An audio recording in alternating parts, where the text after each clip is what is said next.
Hi, my name is Katherine, and I am a registered nurse for the Cardiopulmonary Rehabilitation and Stress Lab at Northeastern Vermont Regional Hospital. I am going to discuss stress, an important risk factor for heart disease.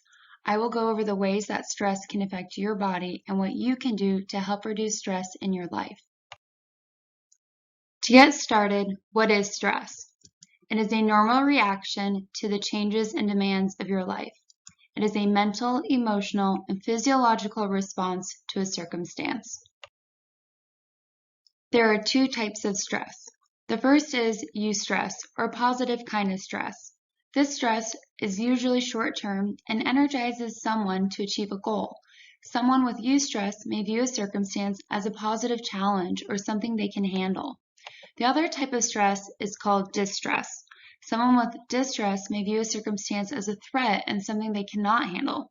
It can lead to anxiety, procrastination, and general feelings of unease. This stress can decrease performance or hinder someone from completing simple everyday tasks. The most common causes of stress or stressors are financial concerns, relationship problems, marriage or divorce, getting sick or a new injury, time constraints, work or school responsibilities, losing a job, going into retirement, and the death of a spouse or loved one. It's important to know that stress is subjective. What is stressful to one person may not be stressful to another. There are many factors that influence how one perceives stress. Our personal characteristics, for instance, genetics, family history, culture, age, sex, personality, life experiences, or trauma, all impact how we perceive things happening in our lives. Our social support will also influence how stressful we perceive things. When someone has strong relationships with family, friends, coworkers, church members, or peers from recreational activities, they may feel more supported in life. When someone does not have strong relationships with others, they may feel more alone and feel a greater weight when it comes to stressful events. The environment we live in influences how we perceive stress as well. This is someone's baseline. What is their housing situation? Is it stable or safe? What is their financial security or employment status? What is the length and severity of their stress? If someone already lives in a stressful state, they may be more easily triggered to feel stress in situations than someone else who does not have the same stressful environment. A stressful situation, whether it's something environmental, such as a traffic jam, or something psychological, for instance, worrying about losing a job, can trigger a cascade of stress hormones that produce a well-orchestrated change to the body.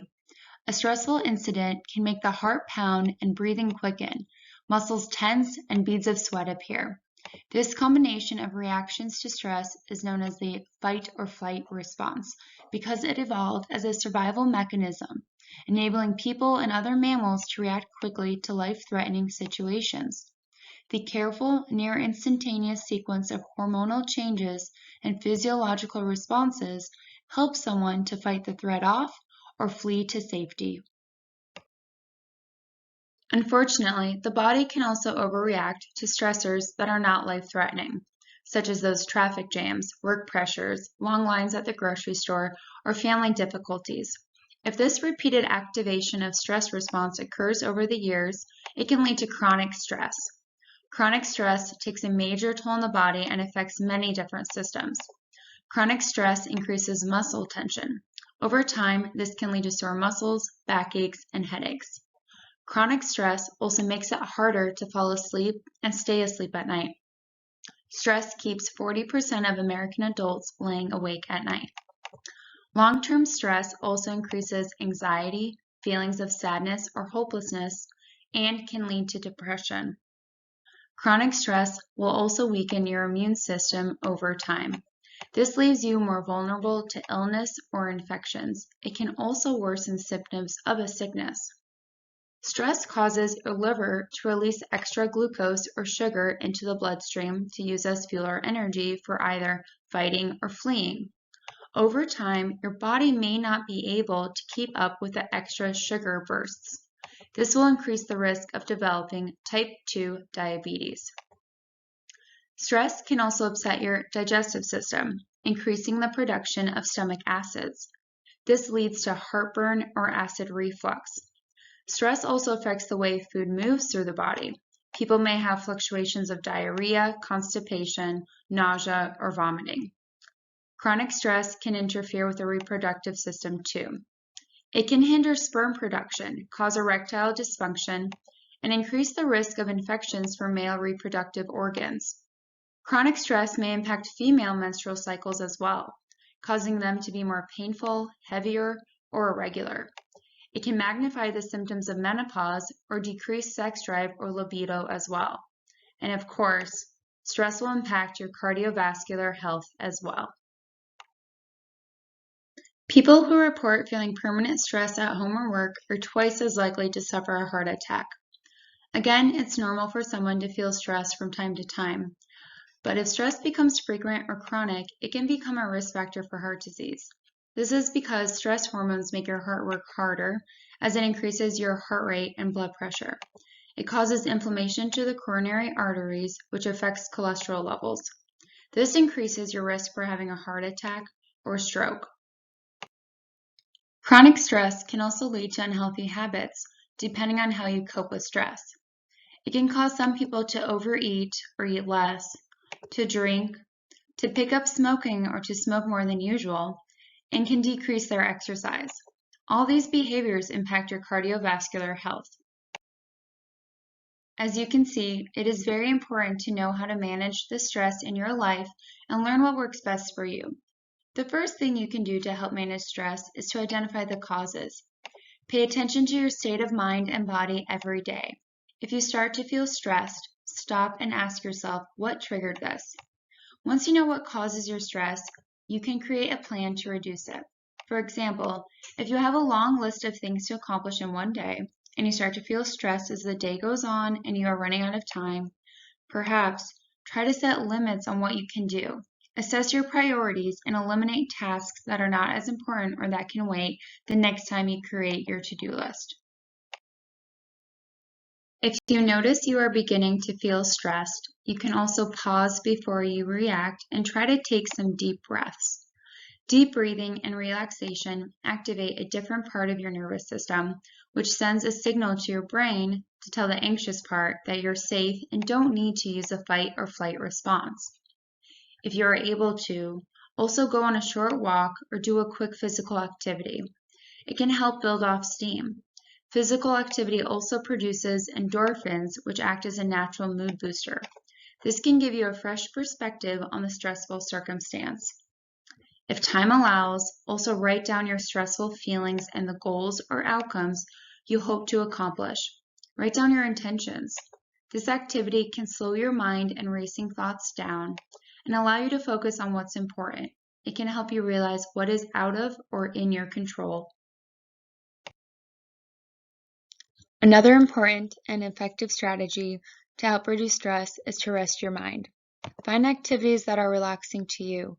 Some calming activities are meditation, warm baths, coloring, gardening, reading, journaling, stretching, yoga, or walking in nature. Once you know what helps to relax you, make these activities a priority and try to set time aside for them. Try to also be good to your body. One of the best things you can do for your health is to get the recommended 7 to 8 hours of sleep every night. Learn about the habits and practices that are conducive to sleeping well on a regular basis. Some of these include turning off your electronic screen at least 1 to 2 hours before sleep. The light on your phone and television can disrupt your sleep cycle. Another helpful tip is to set a bedtime alarm. People usually set alarms for when it's time to wake up in the morning. A good practice is to also set an alarm at night for when it's time to start winding down. This can help ensure you get adequate sleep each and every night. If you are someone who has racing thoughts on what they need to do in the morning, try keeping a notebook by your bed. Write all these things down to ensure you are productive in the morning and also to get these thoughts on paper and out of your mind. It's also important to try to avoid unhealthy habits, such as heavy alcohol and caffeine consumption, drugs, and unhealthy eating. These habits all negatively affect your health and in turn can make your stress worse. Lastly, It's crucial to build strong relationships in your life. It's important to reach out to family, friends, and peers to let them know you are going through a difficult time. They may offer help, provide useful ideas, or give a fresh perspective on the situation. As these relationships grow, you begin to build a supportive network. This can make stressful situations easier for you to handle, knowing you have strong support alongside you. It's also okay to need and to get help. If you continue to feel overwhelmed, it's important to consult with your medical care team or a mental health professional. They may help you manage your stress by identifying situations or behaviors you weren't aware of. They can help develop a plan or create coping skills that work for you. Thank you for watching this video on stress. If you have any questions about the effects of stress or how to manage it in your life, please ask one of the staff at Cardiac Rehab. We have other helpful tips and resources that may be beneficial to you.